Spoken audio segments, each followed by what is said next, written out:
lettre de la montagne. À mon ami Jean Charbonneau. Je t'écris d'un endroit perdu dans la montagne, loin des cités, ayant la forêt pour campagne, distrait par le babil des oiseaux le matin, servi par ma maison moins que par mon instinct.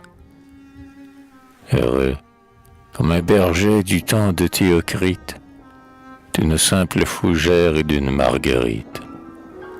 Tu veux savoir comment je vis, ce que je fais, dans ce val caressé par l'aile des vents frais, comment, le front chargé de longue insomnie, j'ai retrouvé le calme en ces ombres bénies.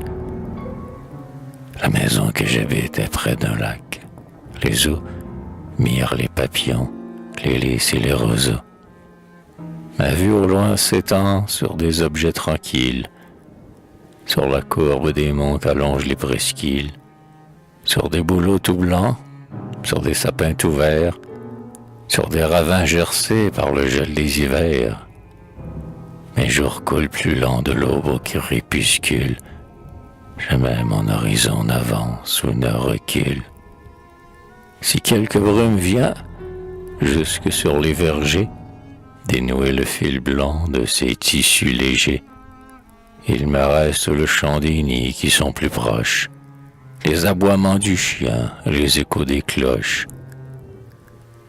Lorsque le bûcheron cogne dans la forêt, je sens passer la mort sur les pins, à regret. J'erre dans les sentiers du chevreuil, je me penche pour ne pas recevoir le soufflet d'une branche, où je m'assieds au pied des grands saules, parmi les feuilles où l'été semble s'être endormi, où j'arrache au hasard des goulis sur la route, pour mettre, impatient, les mouches en déroute. Un brin d'herbe m'enchante, un liseron vermeil me tient lieu sous le bois d'un regard du soleil. Je fais un lit de mousse aux sources paresseuses, qui coulent des sommets, limpides et frileuses, et dont les gazouillis, au milieu des ormeaux, ont la grâce des sons et la saveur des mots. Le soir, sur le perron qu'embaument les résines, lorsque l'ombre a noyé les montagnes voisines, je regarde monter les étoiles, troupeaux que le berger nocturne, au son de ses pipeaux, promène dans le champ que Dieu sème et moissonne. Je sens autour de moi que la forêt frissonne, sous l'averse des feux stellaires. Je frémis d'entendre par moments dans les bois rendormis, où rien ne vole, où rien ne bouge, où rien ne rôde, le hurlement des grands carnassiers en maraude.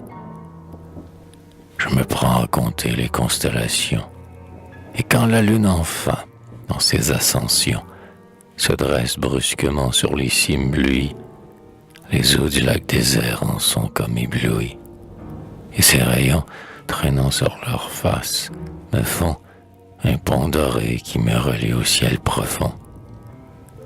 Alors mon rêve ailé, sous la voûte infinie, se meut dans l'éther pur et vide d'harmonie.